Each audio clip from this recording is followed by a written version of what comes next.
welcome to Murder Dictionary Podcast. My name is Brianna, and that is Kelly. Hey. Before we get started, as always, we wanted to mention a couple things. There's going to be a bunch of links in the description and show notes for every episode. In the description and show notes, you will always find our social media, our Facebook, Instagram, and Twitter, and links to our At Metro, the best deal in wireless is on. Switch to Metro and get one full Amazon Prime membership included every month. Plus, get 2 free phones from top brands like Samsung and LG with huge HD screens. All with 2 lines for just $90. That's the best deal in wireless, only at Metro. Plus sales tax and activation fee. Requires port-in of eligible number not currently active on T-Mobile network or active on Metro in past 90 days. Limit 4 per account or household. Offer subject to change. Offer valid for new Amazon Prime members. Amazon Prime has a $12.99 per month value. Restrictions apply. See store for details and terms and conditions. resources and our research materials in case you wanted to follow up and look into the cases. You'll also find links for some resources for domestic violence and 12-step meetings, CPS, mental health stuff, bunch of stuff in there if you want to check that out. I put my drug dealer's number because it goes with this episode. In case Absolutely. If you want to cop something. If you're inspired by this episode to ruin your life, then we got you. Call my friend Jesus. You will also find links in the description and show notes to our Patreon and our Threadless. On our Threadless, we have bigger merch items like t-shirts and phone cases and all that sort of stuff. Coffee mugs are pretty popular right now. And you will also find the link to our Patreon. So that will have some merch items that are a little bit smaller, like stickers and buttons and condoms, magnets, etc. So we have a few new supporters on Patreon this week. So we wanted to say thank you to Kim, Allie, and Curly. Kim, Allie, Curly. Got it. Sick. Your drug dealer is awesome. Thanks, guys. Yeah. You got the memory drugs. Yeah, this week's different. I wanted to remember my life. So thank you again to Kim, Allie, and Curly. Kim, Allie, Curly. Thank you, guys. With that said, we can get started on this week's case. We're doing letter V, part 3, more vice crimes. And this week, Kelly's got a story. I did vagina, so I might need to back up right now. Let me stop recording. Yeah. It's all This good. week, we are talking about Ricky Kasso. Do you know him? sounds familiar. Okay, because you looked like you just knew him, and I was like, fuck, it's over. That's my boy. That's my Ricky K. All right, so Ricky Kasso grew up in Northport, New York. This takes place in about 1984. It Perfect was time. Yeah, a lot was going on. Yes, in New York. And a heads up, this might come into like the satanic panic. It might have been like an occult murder, but there's also drugs. So I'm going to go with the drug side of it because I'm pretty sure if it happened in the 80s, it was blamed on Satan. Yeah. That's the rule. Satan smoked that weed, so... The devil's lettuce. Yes. So teen violence and drug use was pretty much rampant in the 80s. And still today. And still today, but really in the 80s. So his story is really just drugs, rock and roll with some Satan sprinkled in on top. I like to think about it that way. So Oh, I'm so excited. So Northport is a suburban town, a little bit, half hour, something outside of New York. Okay. It appealed to parents. It was kind of like a seaside community that people came to kind of raise their children. It was supposed to be like a nice little suburban town. Supposed to be. Supposed to be. It had about 8,000 people and only 5 homicides ever recorded in its history. What? Yeah, weird. That's crazy. Comes off as like a super safe town. Huh. The parents basically, like, this is kind of how it went. Parents would go and work in the city and left kids to, you know, be alone and in their little safe town. They would go to school. So Ricky's dad was a football coach and a teacher. His mom was there, pretty supportive, had like a nice, idyllic suburban home. There were good schools, supportive community. Basically, like, this kind of thing doesn't happen in our town. Yes, of course. Of course. The soundbite, I can hear it right now. So, as we know, because we are in a suburb, kids get bored in suburbs when your parents just leave you to do whatever the fuck you want to do. You come up with your own games. You sit at home and do math problems. That's what we all did. Oh, that's not what I did. If I buy an eighth, is it a better deal to buy the quarter? Absolutely. It always is. So they were left unattended. Drugs became like the cool thing in this town. If you did drugs, you were cool. If you were tripping and being wasted, you were cool. like most small towns. Yeah, Ricky was the coolest, technically. He was a quiet kid growing up. He was also always nice, clean cut, sweet. He never really got into any trouble until he was 13, that pivotal age. He met his new bestie, Jimmy Troiano, on the football team. Ricky wasn't really good at anything, though, so he kind of dropped out of high school at 16 and be getting high as fuck to forget that he kind of sucked at everything. He never, I mean, I guess if you would have just put time to... But at 13, like, you're really not good at anything anyway, right? 16. Yeah, but he still wasn't good. Yeah. I guess, how could you be good at anything? You have you're to just try. good at, like, wet dreams, maybe competitive jerking off, possibly. Circle jerks. I guess he could have tried more, but he just thought getting high was the answer to everything. I'm kind of going through this currently at 28, so I can't blame a 16-year-old. Yeah, I mean, I went through that as a teenager. I think a lot of people go through that, you know? But especially if you're in a small town, it's boredom plus just wanting to kind of push the limit a little bit. Yeah. And I feel like if you're not good at football, and his dad was, right? You're either a jock or you're a stoner. You That's are. two directions. He can't be a hot chick, so... But his dad, I think, was the football coach at, like, a really, like, prestigious, like, school. Or he was just, like, a good football coach. It was, like, the pressure of having that good football coach dad. And I feel like football stars and football coaches, especially in these little towns, they're like fucking rock stars. Yeah. Right? They make moves. Yeah. And if you didn't follow in the footsteps, I'm sure he pressured his kid to be a football player. And he was just like, fuck it, I'm 16, I'm going to get high. Yeah. Turned out to be a stoner instead of a jock. Yep. Disappointment. Yeah. That breeds a lot of great emotional problems. Thanks, Dad. We're going to hear about them now. Yeah. So Ricky's dad was super strict, and he had a lot of problems. Ricky had a lot of problems with authority and discipline. Around 9th grade, he had a big change, like, in his look and his personality. Also, the sources I'm getting this from, it's like you could just tell that people are like, he cut his hair, he went down the wrong path. Straight up. Isn't that the way it is? It was like, that's what happened with me in hair dye. It's just like, well, first I shaved my head and then I dyed my hair, and everybody was like, she probably has AIDS. It was like 0 to 100 real quick. You're still really smart and kicking ass, so at least you tried. I mean, kind of. Yeah. Iffy. So he started wearing band t-shirts, sporting long hair. Well, obviously, hell in a handbasket. Everyone started freaking out. Satanic Panic. Yes. He liked AC/DC, Black Sabbath. This is the kind of thing that happened to West Memphis 3 and plenty of other people. Just like, Exactly. oh, you're up to no good. Exactly. Yeah, which he was. He definitely, they were right. Unlike West Memphis 3. Yeah, exactly. It's funny how this ends, too. Uh-oh. Funny? Are you sure that's the word for it? It is a fun. Yeah, it's fun. Spoiler alert, it's funny. So around this time, he was getting into more conflict with his family, which caused him to be kicked out of the house. He was in and out of his house all the time, so it wasn't really a stable home. He lived on the streets while running away from home. He slept in garages, parks, cars, friends' couches. Right now, he really just sounds like Kurt Cobain. I mean, really. Spoiler alert. Jesus Christ. They're the same person? Yes.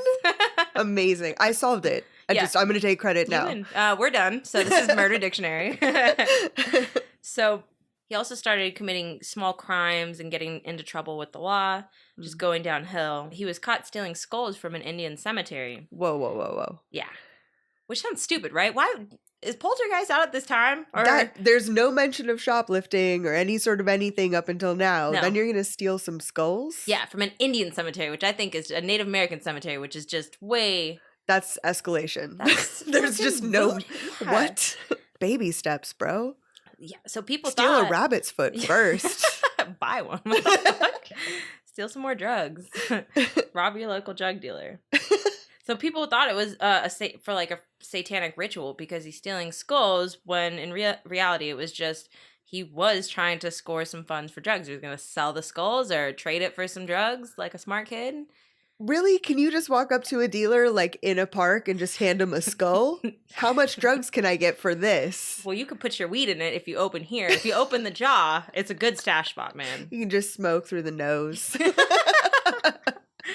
Oh my God, I have so many plans when I get home. So he was an avid drug dealer, and he was known for being the man to buy drugs from, besides whoever he's going to go get his drugs for. So he was the top dog.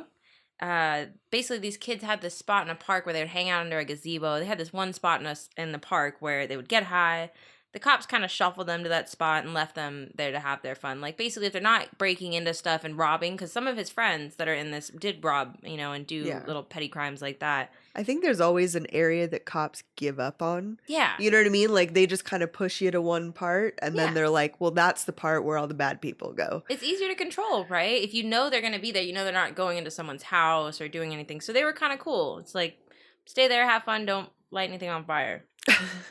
Because Ricky was doing so bad, his parents wanted to get help from him. They did kind of still care, even though they were kicking him in and out. They did seek drug counseling and a psychiatric hospital. They wanted to commit him.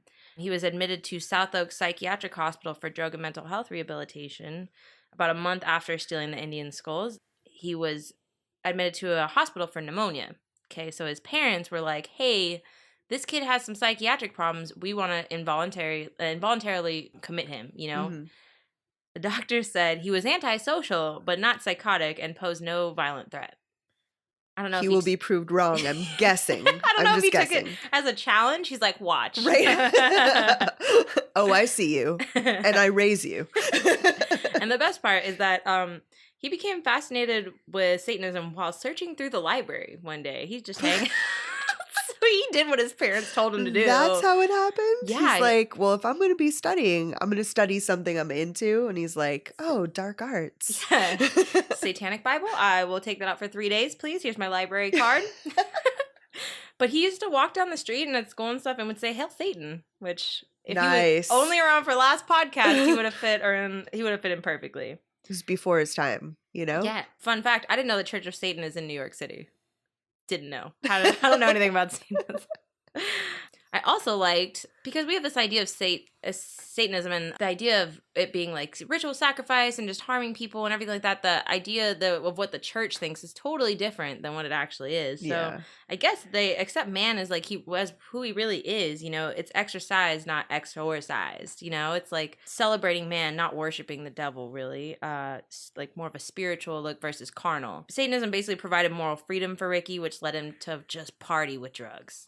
Right. Ricky got kids to follow Satanism by providing all the sweet drugs the kids could handle. Those sweet, sweet drugs. So sweet. He's like, hey, guys, just listen to what I have to say. Here's more acid. Here's more mescaline. Which I would have, who wouldn't have fucking followed him? I would have. I'd have been like, give me more. Just keep talking. You just zone people out. You have that friend, right? Where you just hang out with them. Yes. Or I did have that friend. Or you are that friend. I am that friend. Too broke for all that shit. But really, that's what you do when you're on drugs. Everybody's kind of being a little bit philosophical, so it may have kind of blended into people where they're just like, oh, he's just kind of talking about time a lot. Like we've all got that person. So, Ricky was just like about that Satan. Yeah, like we talk about true crime. Yeah. And people put up with that. So just hand him more weed. So Ricky really just loved heavy metal and like that brand of Satanism, more of just like the mainstream. It wasn't really like, he wasn't really into Satanism. He would do a point because he read the books and everything like that, but he was more into the sex, drugs, and rock and roll aspect. Right. It was like a lifestyle thing. Yeah, exactly. Yeah. Like the music video version of Satanism. Right. That's exactly what he loved. Beavis and a butthead kind of Satan. Yeah. And I think he was more of like a headbanger Satanist. Exactly. And he was trying to poke people's buttons. Like in a small ass town, you want to be the weirdo. You want to keep poking people and like making people uncomfortable. It seemed kind of that's what he was more about, especially if you're not getting that attention at home, that support you want to, He's trying to just be unique and stand out, and in this kind of land of probably Stepford wives and everybody's the same. Yep. Yeah. And I don't know, there's something sort of provocative about that where he's just kind of luring people in by being so different. Mm-hmm. Yeah. So he would basically brag to his, like I was saying, brag to his friends, kind of scare and shock people around him. He was never into animal sacrifices or any practices. He was part of like a satanic cult, supposedly, but it was kind of fake. It seemed like it. He would go and, they were called the Knights of the Black Circle. Adorable. And I guess supposedly they would hang out at the Amity. Is he talking about buttholes? Whoa, why is it black? We gotta talk after this, dude. He would hang out at the Amityville house, I guess, and he supposedly performed a satanic ritual there. I think drugs and a lack of parental supervision had more influence on him than Satanism. Or just led him to that. Yeah, There's exactly. something he's got to latch his identity onto because he didn't have a stable home life, and that's maybe his way of coping with it. Other people deal with it differently, and he's just like, well, I'm going to be the weird guy. Yeah. I'm going to be the guy that just talks about Satan and does a lot of drugs. Yeah, and you're already living on people's couches and shit. You might as well go and break into a house and have fun and do some cool rituals. So, friend of Ricky said he was sweet, but he needed help. He didn't hate his family, but blamed them for a lot of things. She recalled that the night before his court date for stealing the skulls, he had stayed at her house.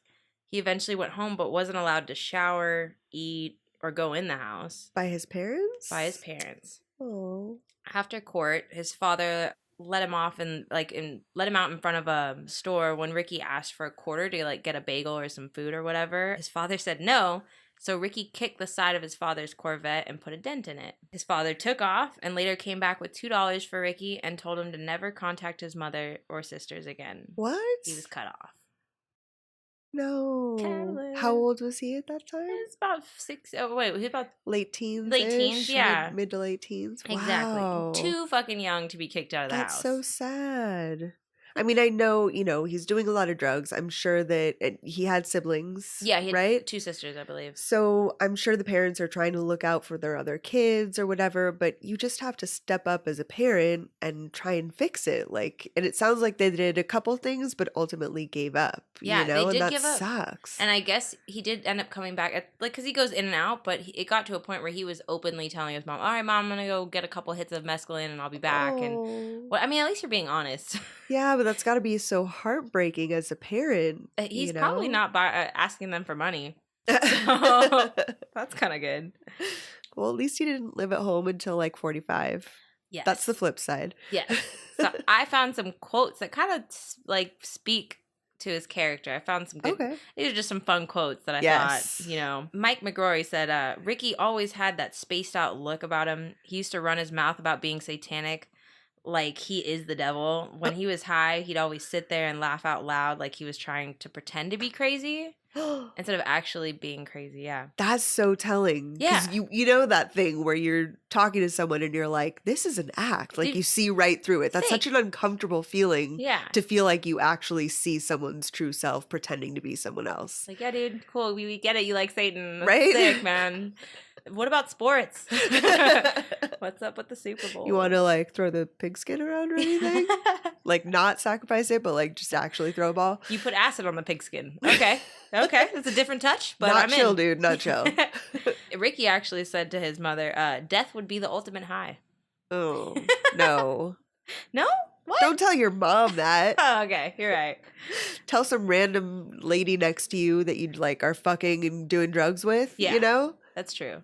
I mean, that's scary too, but it's not your mom, right? Yeah, I don't know what it's Am like I to have a tripping? mom. No. I just imagine you would want to tell your mom everything. What are this, Mom?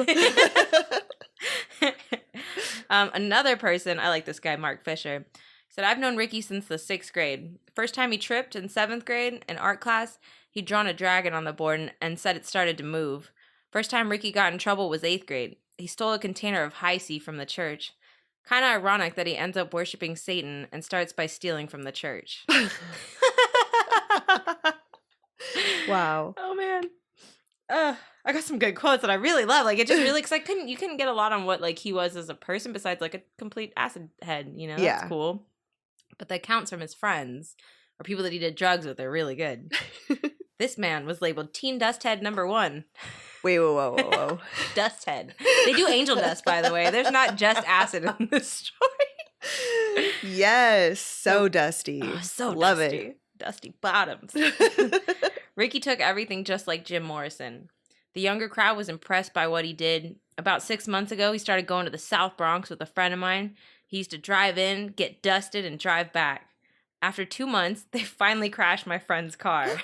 Mind you, they were dusting for 2 months. It's a long time to dust and drive, Dust man. and drive for 2 months and you made it? They were all dusted out. Rick found other ways to get into the city. I told Ricky, do too many drugs, you'll be dead soon. He said, yeah, that's exactly what I want. I said, boy, it's your choice. Ever since then, I stopped hanging out with him because he would go to cemeteries and hang out, smoke 10 bags of angel dust, and try to get in touch with the devil, chant Satan, Satan, Satan. He was a drug friend. That's all he was. Oh my God. I want that on my eulogy. The whole thing. Yeah. Yes. Oh my God. That's crazy. Oh man, so I got one good one. That's just one more. It's just, if you met Ricky, he was just one of the nicest people you'd ever meet. After he'd smoked 7 packets of dust, we were having a regular conversation. So that made him normal. That's very telling. Oh It's my so God. good. Meanwhile, this other guy who smoked with him was in a complete psychosis, making animal movements, karate movements. There were police. The police were here, and the policeman says, "You don't step on our toes, and we don't step on yours."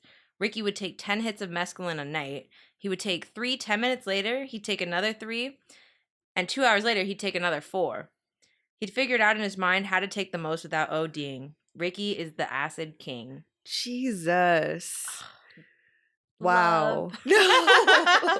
No, I'm just kidding. I just want to be the Acid King.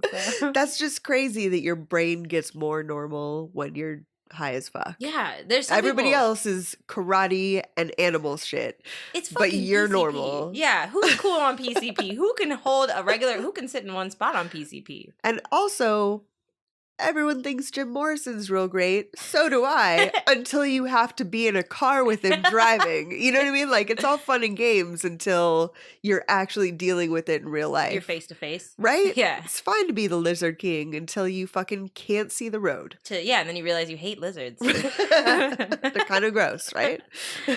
So the rest of his little clique, the people that he hung out with, kind of were similar to him. They loved doing drugs. The murder actually takes care. It's his friend Jimmy, Gary. Dusty 42069. Yes. Jimmy, Gary, and Albert. So Jimmy was known for being wild and kind of a burnout as well. Gary, Fuzzy Legs, was known for being dopey and sweet, but also a good kid. It seems Fuzzy legs? Yeah, I don't know. They didn't really explain that one. Yeah, that's a story. You know there's a story there. And although people called Gary a wimp and a pushover, he seemed to be the type of person that everyone liked. He was the likable one. One friend recalled a night where he got 25 hits of acid and just shared it with everyone. Wasn't selfish at all. Maybe he should be Warm Fuzzies, Gary.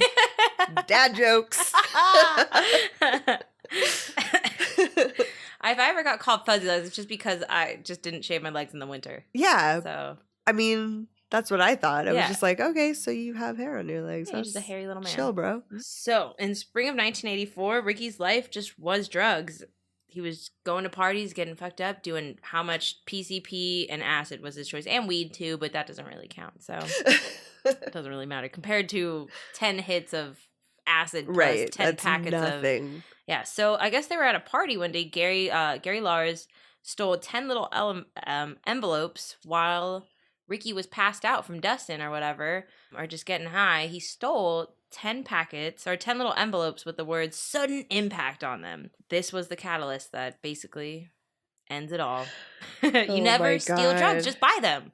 For being Yeah. a not selfish person, you really were selfish in that moment. That's easy to say until you run out of drugs. Yeah, I've definitely stolen drugs. I've definitely stolen drugs. I was like, oh, they didn't notice that's on the floor. yeah. Swooped. Oops. I don't know where your bag of dope Let went. me just put my foot on that and slide it towards me. Yeah, exactly. Oh, I got to pick something up. True story. I got caught after the drugs were gone. They were like, hey, we saw you take those. And I was like, they're gone. Oh, So no. Are I you got, serious? I got called out at a party. Oh Never my again did I ever God. steal drugs. I've never been caught. Well, we all know you're the better one, Brianna. Jesus. Fucking. That's not what I meant. Yeah, you're the perfect one. We get it. It's terrible.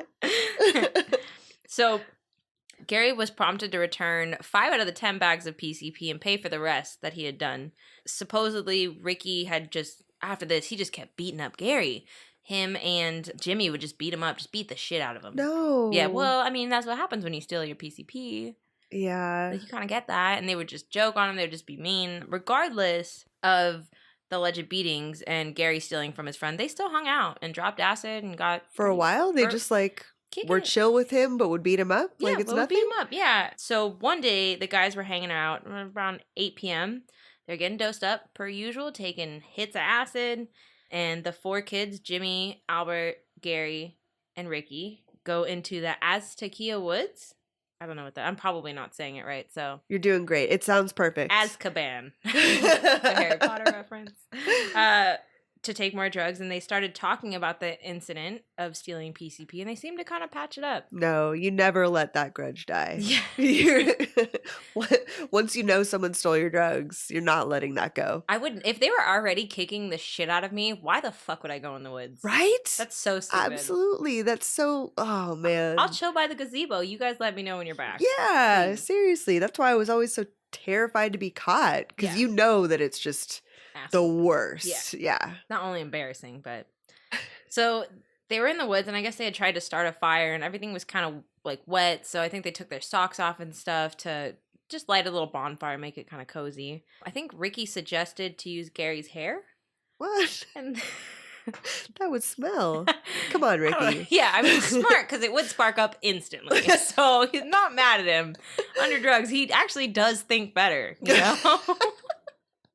Smartest Dusty I know. I know. I'm impressed. Between the four of them, they had smoked about 17 bags of angel dust and taken about 40 tabs of LSD. Ooh, that'll put a hurtin' on you. Satanism doesn't even compare, dude. That Whoa. is, I don't think in my 28 years have I, well, I've never done angel dust, but definitely haven't done 40 tabs of LSD. Hell no.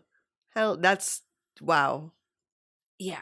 Yeah. So while they're tripping, something escalated the violence. Nothing really, they didn't really say anything, but they were high, and Yeah, it's just drugs. yeah, exactly. And Yeah. that's a big part of this, is that they weren't really coherent. It's very hard to get details about this murder because everyone was so fucked up. Of course. So at some point, violence started, and Gary was stabbed 17 to 36 times, slicing out his eyeballs, or gouging, whichever way you want to look at it, and burning him as well. Supposedly, Ricky told Gary to say you love Satan, but he replied, I love my mother. Oh, yeah, that's what I remember. That's what I remember about this one. Don't really know if this actually happened. It could just be theatrics. I guess there were 3 crows flying around, and Ricky says Satan is with us, but again, they're high as fuck. I have no idea. They could have thought they said that. The worst part is that 2 weeks passed and no one fucking cared that Gary was gone, dude. No. What kind of parents, for being a suburban town that supposedly is like supportive and everything, no one cared he was gone. And he's not even the one that's hopping, from couch to couch. Whoa. Well, I guess actually maybe he was, because it said he often ran away, so his parents kind of said whatevs. But even then, don't you check? I guess it's not in a time of cell phones, but no one cared. Yeah, don't you call a few of his friends, try and track him down? Exactly. Man. So Ricky kept bragging about murdering. About the murder? Yeah, about the murder. And not only, he led tours to the body. Shut up. Burn City. Yeah, just What? a burn. Wow. So I guess some friends watched maggots eat his decomposed body. Come on. And about 12 people saw the body, and no one said a word. And I'm wondering if... Come on. That's Yeah. fucking crazy. I can't believe that things like that happen. No, That people know about it and they see a body and they don't report it. Isn't that a big fear? It's like you're going to die in your house and you're going to be there Nobody for like a year. knows. Yes, absolutely. That's awful. Yes, I'm terrified that no one will come look for me. You better come look for me, dude. Oh, for sure. You're gone for like half an hour. I'm like, you didn't respond to my text. Are you dead? Yeah, you can show a couple friends, but maximum 5, and make sure I look good. We gotta have a cutoff. You gotta I'll put hide- some makeup on you. Hide everything in my room. Yeah, of course. Don't fucking let anyone go in there. Only you. So I was wondering if they were cool with it, or they were just so drugged up, or were they like scared of Ricky maybe of being murdered? But 12 fucking people, dude. That's a lot. But I'm assuming if you lead a tour, you are bringing them to that location, then letting them go. So for me, it's just like, you're not being held hostage. Like, you could go and report this. Yeah. That's the thing. There's multiple times that he had to take people over there. Yeah. So they can't be that afraid of him, right? But, hey, man, that's not really too chill. Yeah. Or I'm too high for this. Like, I don't know. A week later, Jimmy Triano and Ricky buried Gary. Gary's head fell off while being buried. What? Jimmy and Ricky weren't entertained anymore, so they wanted to go to California and sell drugs and have fun. They were like, no one noticed. We got away with this. Let's just go to California. Whoa. Later, finally, an anonymous tip left about Gary, but the cops didn't really even have a missing report on Gary, so they didn't really do shit at first. They just kind of let it go. Right. You can't attach it to a victim. You don't know where to like place the tip. Yeah. Like, okay, there's a weird thing that happened, but that's where it ends. Eventually, I mean, if you have 5 murders in your entire history and someone says something, like, wouldn't you want maybe look into it? Maybe. Boy, what else do you have to do? Go check out those woods. You're not catching the drug dealers, so like, what could you be doing? You're not cleaning up the park. Obviously. That gazebo is still fucked up. Like, what crimes are you really? I don't know. Yeah. Finally, the cops took it seriously and brought 4 canine units. 1 dog found Gary's body, and a frantic search for the killers ensued after this. So, on their fun little trip to California, Ricky and Jimmy just sold some mescaline and bought a car for $50. Steal. Wow. Yeah. But, I mean, was it the worst kind of bucket? I think it was a shitty bucket. Yeah, I don't think they got too far, but they got home. They wanted to come home and party for the 4th of July. They're like, dude, we miss our friends. We have a lot of drugs. California's pretty far. Mm. Yeah, they were going cross country. That's 2 weeks. I don't know. Yeah, but that's a reliable bucket to go cross country for $50. Or that's just bravery. So Jimmy and Ricky crashed in the car after the party. They went and slept. They're like, oh, we're just going to hang out. So they made it back to the party. And surprisingly, an officer was notified about a suspicious car just hanging out. So the cop rolled up on the pair while they were sleeping in the car. And the cops were kind of like, okay, but they think they know who it is. So they called him back up. And 18 cops roll up on Jimmy and Ricky. Mind you, they were still kind of high. I mean, if you're used to doing 10 bags, the angel dust. I'm imagining how you party on 4th of July when we're celebrating our freedom to do drugs. Fireworks. Like worst wake up call ever. Yeah. Like I've been drunk in my car one time and slept in there, and then I've had someone knock on my window. Oh God. And that was embarrassing. Oh no. But the cops, I could never imagine it being the cops. That would scare the shit out of me. I would just put the blanket or a jacket over my head. Cornholio? Yeah. Exactly. We're not home. So Ricky's high kind of wore off and said he didn't know shit about Gary. He's like, I have no idea, which is a good tactic. Okay, kid. Bye. Have a nice day. You know where I can get any acid? But they both were taken to the station and they gave statements. Ricky cracked and started boasting about the murder instantly. What? So he said he had heard a crow calling during Gary's death and he believed that the devil was present. This instantly had the cops hone in on the satanic angle. Everyone jumped all over it. Of course. And he said he partakes in a cult and he cut out Gary's eyes as a part of the satanic ritual. But do you wear band t-shirts? What is your haircut like? These are the important things, Ricky. Trick, no haircut. So it's just long and in my face. You know when people think like, first off, Gary was in and out of his house and his parents it took him 2 weeks to notice that your kid was gone. Yeah. But I saw an interview and the father of Gary was in denial. He's like, my kid didn't do drugs and he wasn't into Satanism and he was basically afraid of Ricky and he was just a victim. It's like, oh, okay, well, he still definitely took that LSD and that PCP. Yeah. Regardless of out of fear, he stole the PCP before, so. Yeah. And you didn't really care about him for 2 weeks when he was gone, so. Boo. Yeah, you're just basically, that says to me that you're looking out for your own reputation. Exactly. Otherwise, it would have been different with your son when he was alive. Totally. Yeah. Nothing, like, people are really afraid of Satan. It's insane. Yeah. And selfish. Like, yeah. Extremely you're just a terribly bad, selfish parent. Yeah. You know? You and I feel, that's terrible, I feel, to say. It's, of course, his son was the victim. And I can't imagine what he was going through at that time and how terrible it would be. Like, nobody knows what they would do in that type of situation. But I just feel like you didn't even know your son was gone. Yeah. You know? You had no idea. 2 weeks?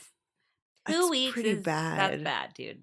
But Satan wasn't a part of it, so. Ricky had told Jimmy, mind you, they're best friends. So Ricky had told Jimmy that he had told the cops that it was him who had murdered Gary. And he said that he had signed a statement getting Jimmy out of trouble. So he was lying. Yeah. Pretty much. Either to Jimmy or to the police. His statement actually said Jimmy was involved, and his statement goes like this. Kind of gives you this is like probably the best account, if it's true, of what happened. I feel like, I don't know, why would Ricky lie, especially if he's involved in it too. I mean, I Right. guess he said that I was holding him, who would be Gary's. I was holding him on the ground, and Jimmy kicked him in the ribs. I looked up at Jimmy, and he indicated to me to cut his throat. I then took out my knife and stabbed Gary. The knife went all the way in. Somehow he got away and ran through the woods. I caught him and brought him back to where the fire was. I had dropped my knife when I had chased him, and Jimmy Troiano found it. Troiano gave me the knife, and I stabbed Gary in the back and front a whole bunch of times. Me and Troiano dragged Gary back into the woods. We started to cover him up with the leaves, and he sat up. Whoa. He's like, I bugged out. I started to stab him in the face. He's like, I didn't count how many times. I'm not really sure. I don't know what I said, but I said a whole bunch of satanic things. What? Yeah, weird. That's so fucked.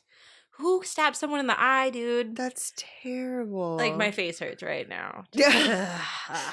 It's like when you talk about or see spiders and you feel crawling. Yes. You're having the stabby feeling. Exactly. Yeah. That's so sad. It's really sad. He just went to party with his friends. Mhm. Just to hang out. Just to reconnect and be like, hey, sorry I stole that PCP, dude. And you're dusted, so you're just, that's such a terrifying, like, I'm always thinking, oh, I don't want to drown. Yeah. I don't want to burn. Yeah. You know? I don't want to be fucking dusted and have someone attack me. Stab. Way burn. worse. Yeah, I definitely don't. Like, if I was on heroin, fuck it, whatever. I'll be sleeping the whole time. It's fine.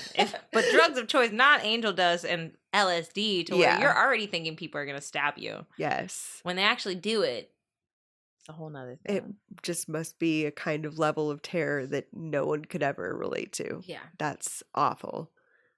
So Ricky Kasso hanged himself 2 days later after being in jail, making this statement the statement that we were just talking about useless and inadmissible in court, and leaving Jimmy to face trial alone. Wow. The other friend that was there, Albert, ended up flipping. So Ricky's other two official statements contradicted themselves as well. In the first, he was completely innocent. He had nothing to do with it. And of course, that's always how it starts. Yeah, he's like, oh, I didn't do anything. All right, it's like I was foreplay there. for a confession. Yeah, like you were just sitting there taking drugs, watching them do this. All right, I was there. All right, I stabbed him. Okay, baby. The second, he admitted to holding Gary down. Yeah. So apparently, LSD and angel dust makes it very hard to remember things and recollect your night, apparently. So your sense of reality is completely messed up, making your judgment calls weak, and this can make you more violent or aggressive. I guess angel dust, we already know that. Like, people can pick up cars and do stuff like that. Or you see videos, there's that one video of a guy that's just got his guts hanging out. Have you seen that? No, pause. Yeah. No. Super dusted, and he's got a stab wound, and something is hanging out of his stab wounds. Yeah. So what? And he's just chilling, like talking about science and stuff. Walking down the street, yelling at people like you do when one is dusted. I've seen the one where that guy's like coming at the police, and he's like tasered. He's like, I'm gonna get you, bitch. And like, he looks right in it. He's not even phased by the taser. Yeah. What? I need to try some new drugs, man. This is, you know? My cop friend, I'm just like, what's the worst thing you deal with? And she's like, I don't fuck with people on PCP. No way. She's like, it's the worst. Someone told me it's formaldehyde. Is that it? I don't know. I feel like I don't trust. I don't know enough about drugs, and I think either. There's part of me that's like, well, I don't want to know. Yeah. You know? I heard formaldehyde, and I was like, that doesn't sound right. That doesn't. Or does it? Yeah, I don't know. And does it sound perfect? Yeah. Why would they put angel in there? Angel and dust are beautiful words. I think it's the sweetest sounding drug out of all of them. Dust is a beautiful word. Angel dust, yeah. If you said unicorn dust. It does, yeah. It does sound kind of sparkly. If you said fart dust, light. I'd be like, no. I want you that. If you said broccoli dust, I probably wouldn't want that either. I don't know. Crop dust. Yeah, see, angel dust. You're right. You're right. Fairy dust. I feel like you envision that you could see a rainbow through it. There's like a prism effect. Yeah. Yeah. I've also had a friend tell me that it was the best drug he's ever taken in his life. I mean, I think there's a reason why people do it. Yeah.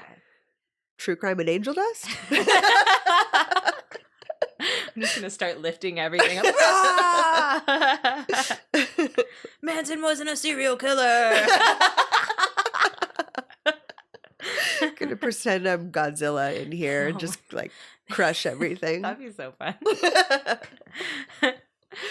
So, because of the conflicting accounts, we never really, that's why it's so hard to find out. We're never really going to find out. So I think his statement might be the closest to what happened. Yeah, but I mean, so many people that were there were just too high to really give a good account anyway. Too high to function. I mean, you have to rely on forensics to some degree, but it sounds like the amount of damage that was done, it's how can you even place what happened? Exactly. There's so many times people that crime scene investigators go into a scene and can pull it apart and see what happened because we're only talking about 3 bullets. Yeah. You see the trajectory or whatever, you see a spatter pattern, whatever. But this sounds like it was so horrific that you can't really trace it back, you know? Even, it maybe just different drugs. Because remember the Mulhall sisters? We kind of got a good account of, and that was firsthand, and they were still on drugs. You can definitely recall things better on ecstasy and alcohol, apparently, than angel dust and LSD. So... This is a commercial for ecstasy and alcohol. This episode has been brought to you by Monsanto. No, just kidding. So here comes the trial. Okay. Pretty much the press loves Satan more than any of the people involved, really. They jumped on it. This is 84. Yeah. They ate it up. It's the heart of satanic panic. Yes, they were all about it. Especially like the details of the eyes gouging out and like the whole I love you, say you love Satan. Right. And all the things I saw about this too, when I saw Jimmy actually talking, he seems guilty as fuck, first off. He's just like, yeah, I don't know why Ricky would do that. That's just so weird. Why would he do everything? That's just weird that he would just, I mean, I was there and I held him down, but. But I was shocked the whole time. You should have seen me clutching my pearls. How could he? Not the Ricky I knew before 10 bags of angel dust. Not my Ricky. Wow. So cops kind of thought it was an open and shut case. They had a signed statement from Albert Quinones, and it had an eyewitness that would, that signed statement was from Jimmy, and then the eyewitness that would point Troyana out. So they just thought it was going to be an open and shut case. Right. Jimmy gave 4 different accounts of what happened. The last one was at the crime scene. So basically the cops just kept asking him, his lawyer or whatever, kept asking, they're like, his lawyer asked him, he's like, what happened? Tell me. He's like, okay, Jimmy, you told me something different the first time. And then he's like, well, let's try this again. And then finally, to jog his memory, he brought him out to the crime scene. So Jimmy confessed, he's like, well, when the trees are melting, it's hard to remember exactly what's going on. So wow. His lawyer figured out his defense based on that statement. Yep. Jimmy Troyana exercised his rights and chose not to take the stand, which is smart. Yeah. Not a reliable witness. Not at all. No. No. Especially, because we don't know what happens, and it's very hard to pinpoint it. Yeah. The prosecution's defense relied on Albert Quinones, the eyewitness, basically. He had his own record. He wasn't an angel. Obviously, he was doing drugs and doing all that, but he was willing to flip, and so they could get Jimmy in jail. Right. He was the star eyewitness and the only witness. Originally, Albert had said that initially Jimmy had held Gary down while Ricky stabbed him repeatedly. Forensics supported this. There were 22 stabbing and cutting wounds to his back, and the skull injuries were on Gary's face. There were about 7 to 8 wounds, one over his teeth, but mostly over his left eye. So if you were holding someone down, the way that you would be going down and forth, I know you can't see this, but the way you would be going down and forth would kind of, it would line up with what forensics saw. Huh. Albert also admitted to taking 10 hits of LSD as well. So how can you believe his statement? If you can't believe Jimmy's statement, then you can't really believe Albert's statement. Yeah. The defense lawyer jumped on the ineffectiveness of their testimony, and this is how it kind of went. Got some quotes out. Uh-oh. So he said in his testimony that he had seen a lion, and the lawyer asked him, he said, was there a lion present in the woods that night? Albert said, absolutely not. And the lawyer said, didn't you hear about the circus in town and the lion had escaped? Albert said, you mean the lion was really there? Sick burn. Entrapment. Yeah, no one believed his testimony. Wow. Crazy, right? Wow. So That's a smart lawyer. Smart. I mean, I know you have to be smart to be a lawyer, but that's a smart lawyer. That's smart. That lawyer knows his drugs. God. So during cross-examination, Albert admitted to kicking and punching Gary with Ricky and Jimmy. Albert also testified that Jimmy never held or stabbed Gary, completely contradicting his previous statements. So the prosecution had a chance to settle, but they decided it was all or nothing. It was murder or freedom. Wow. Stupid choice. Wow. So after 3 days of deliberation, Jimmy Troiano was declared not guilty of second-degree murder. No. People lost their shit. What? Everyone freaked out. It's funny, too, that I like this. They said that drugs affected the crime because that's what happened. They were on drugs and the outcome. So because you took the drugs, this is why the murder happened. And because you couldn't remember because of drugs, this is why he's off scot-free. No one's held accountable. Wow. So no one was to blame but the devil. No one even cared about drugs at all. Everyone was shocked because it seemed like an open and shut case. Poor devil, man. Gets blamed for everything. And I know, right? Yeah, so Jimmy got off, and Jimmy now has a son named James. No. Yeah, and he shows him in the documentary too. Have you ever seen a man hold a baby where he's like looks uncomfortable to be holding a baby? I thought he was gonna drop the baby. Yes, it was like, it's like, creepy. Like it looks like it's not his baby. Like they picked it up and they're like, "Here, hold this baby because it'll make you look good." Right. This is a prop.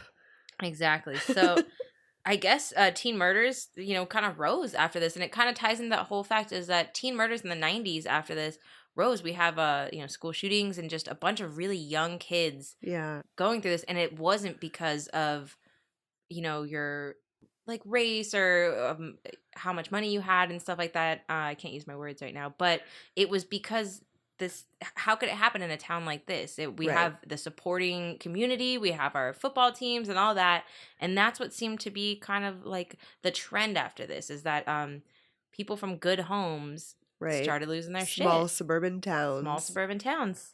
My last note was go back to Dare, but I realized Dare wasn't around at this time. Yeah, I don't even know what year Dare was established. Late 80s. That's Reagan, right? Nancy Reagan or something. I don't know anything. And that was my LSD story of wow. Do you want to go take some drugs? Dusted. Dusty It's the bottoms. dustiest story I've heard in a long time. Yeah, I had a lot more quotes. There's really good quotes of like, it's funny because they had to put teen dust head number 1, number 2, prepster girl, or something shitty like that. I was like, who the fuck is... What? Yeah, it was really good. I watched the documentary and it was pretty cool, but you could tell that everything's just kind of old accounts, obviously, because I think they did it like 10 years after, 20 years after at most, but there's really not, again, there wasn't too many details about the case, but drugs are bad, okay? I don't know. I feel like you just had a long commercial for drugs. Yeah. Sound like they were having a really good time. Funny story. I went to work yesterday and one of my friends was like, "Hey, I got acid on deck." And I was like, "That's funny. That is so funny. I'll take 2 the next time I see you because I'm ready to lose my shit. I won't take 10 and I don't want any angel dust." So got 2 cubes waiting for me. Wow. Yeah, you would think that story might scare you away, but it not doesn't. when you're like us. And it made me kind of into Satanism a little bit more. I'm like, wow, I kind of agree with Satanism a little bit on this end because it's not like they were just... They have some good points. It's like, man, because people are held to such a high standard and there's a lot of stress with Catholicism and Christianity, right? Like to be a good person or you're not going to get into the secret... Yeah. A lot of black and white, a lot of punishments. Exactly. And you can't get into our secret, exclusive VIP club heaven if you don't jump through the hoops. And then people are like, dude, we're already fucked. Like, we're man. We you suck. Just give up. Just, embrace it. Embrace your shitty side. So, I loved it. I honestly don't feel like I know enough about Satanism. I don't, but I'm I feel definitely like picking up Anton LaVey's satanic Bible. I feel like a lot of people that I can think of that are into Satanism are not stupid. No. You know what I mean? Like there's this sort of stigma and I get it, whatever, but it's just like there's a reason why people follow it. Yeah. You know, I know there's a reason why people are into any religion, but I don't know, there's a reason for them. Also, moral of the story is don't go to your library. Never go to the Yeah, library. just don't do it. Fuck tennis. Fuck libraries. Yes. Always kick your dad's red Corvette. First off, I can't even give you 25 cents When for a in doubt, bagel. punch the balls. I asked you for 25 cents and you have a red Corvette and you have the balls to tell me no. What kind of LSD am I going to buy? And I'm the one that gets punished. I made a good decision. Bagels? That just shows that I am logical. Yeah. All these, I'm dusted right now, Dad, and I'm thinking smarter than you. So It's a quarter. it's a fucking quarter. If my kid asked me for, I mean, come on, dude. And you just kicked him out of the house. Yeah, it's fucked up. You have to be okay with your kids, being okay with your kids dying, right? Like, that's a big thing with people who have kids as addicts. You have to be okay with them dying. Yeah, that sort of acceptance. But for like heroin, not for like, I think that's a thing with heroin, right? And pills and opiates and stuff like that, or meth or something. But not a teenage metalhead. Not hallucinated. Yeah, you just grew your hair out and wore a Metallica t-shirt. It's not that big of a deal. So I'm really surprised that they didn't get charged just because there was so much publicity and everything like that. You would think that it would have been, they have to have. I would think they would round up all the teenagers that Yep. were dusted in that town. Yeah, Teen right? Dust Head #1, you're coming in. Yes. Prepster Girl, you're coming in. But it seemed like these guys were cool, dude. It seemed like they had a lot of fun. I mean, of course, you always have those people that do drugs and they're just like, okay, they're cool and they're cool for the time. But it seemed like they were generally well liked. And But in a town with this small murder history, with 8,000 only people. yeah, it's just like you're a small town, no crime. Wouldn't you think that they would crack down and try and kind of bring people in and make an example of it? You think, but Especially since they couldn't get a guilty Yeah. verdict. I mean, I'm really not happy that Jimmy got off because he was, part of it. But at the same time, the justice system kind of worked. The lawyer did build a job. good case. Yeah, he did his job. Exactly. And he did it well. So Yeah, I don't know. I mean, I don't know. How do you end up in the woods and someone dies and then nobody gets punished for this? you don't even get community service. Right. Like, That's best one crazy. would have been like, hey, you got to do community service at your local church. And Right. you got to get a haircut or military or you're on the football team for sure. Yeah. And something awful. They could have been creative. You have 72 months community service. You have to wear nothing but white Yeah. all the time. You have to be sober for 3 minutes. Yeah. That is forever too. Yeah, that's crazy. I'm just surprised that there's not more accountability for No. what happened. Clearly there's a horrific drug problem going on. Yeah. And then kids that killed another kid and nobody really gets punished. No, and this is not a big city. It's not where the Church of Satan is in New York City. This Right. isn't anything like that. It's a small suburban town, again, with 8,000 people that they didn't hold anyone accountable. That's crazy. Except for Satan. So Satan did it. It's always Satan's fault. Poor Satan. I know. I mean, God did it. No, then they'll really think you're crazy. If you start saying God did it, Oh, that's the thing. that's a whole, your white jacket. Just, I'm really surprised that they were like, okay, he's not psychotic, he's antisocial. Wouldn't you do anything from that? Like, I know you can't commit someone to a hospital for being antisocial, but Yeah, I wouldn't just you feel want like some outpatient type? the 80s was the Wild West for mental health, really. Right? I don't know anything about the 80s. Crack? Wasn't crack invented then? Crack and hair metal, Sweet. new wave. Sweet. The end. Man, That's all it was. Nancy Reagan. Good times. So that's it for V Yes, Part 3. Unless you want me to just start singing or Kim, Allie, Curly. Shout out. Only 3 and I can remember, and that proves that drugs aren't bad. So like Kelly just said, thank you again to Kim and Allie and Curly. Okay, I'll do it backwards. Curly, Allie, Kim. Look at that. You're killing it right now. Doing the sobriety Nose test. touch. You want me to walk? I can do it backwards. So that's it for V3. Thanks again to our Patreon supporters. Yeah, thanks, guys. And if you want any of the links to follow up after the show, we've got a bunch of links with our social media. We've got our Threadless. We've got our Patreon. So if you want merch, check those 2 links out. And I don't know. That's pretty much it, right? Yeah. Yeah, I we think can that go was get it. dusted, true crime, and chill. Oh, I'm so excited. How do you feel about the woods? Let's do this. All right, let's go. Just don't bring knives. I have my hands. No promises. Bye. Bye, guys.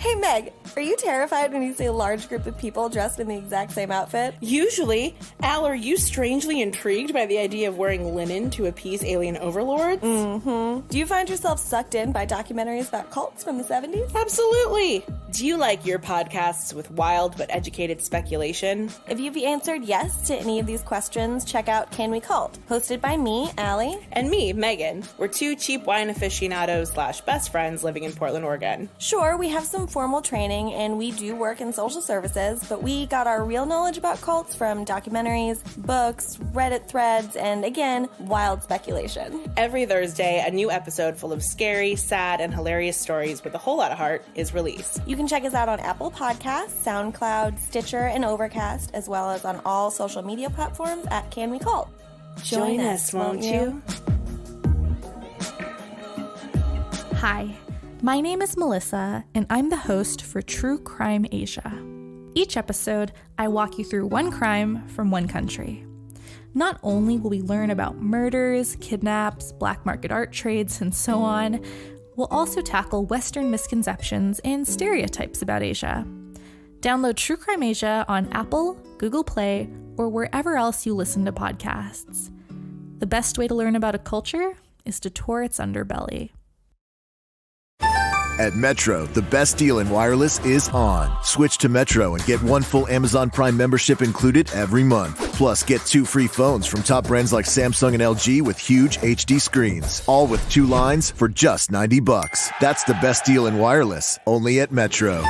Plus sales tax and activation fee. Requires port-in of eligible number not currently active on T-Mobile network or active on Metro in past 90 days. Limit 4 per account or household. Offer subject to change. Offer valid for new Amazon Prime members. Amazon Prime has a $12.99 per month value. Restrictions apply. See store for details and terms and conditions. And now, a thought from Geico Motorcycle. It took 15 minutes to take a spirit animal quiz online. Please be the cheetah. Please be the cheetah. And learn your animal isn't the cheetah, but the far less appealing blobfish. Oh, come on. To add insult to injury, you could have used those 15 blobfish minutes to switch your motorcycle insurance to Geico.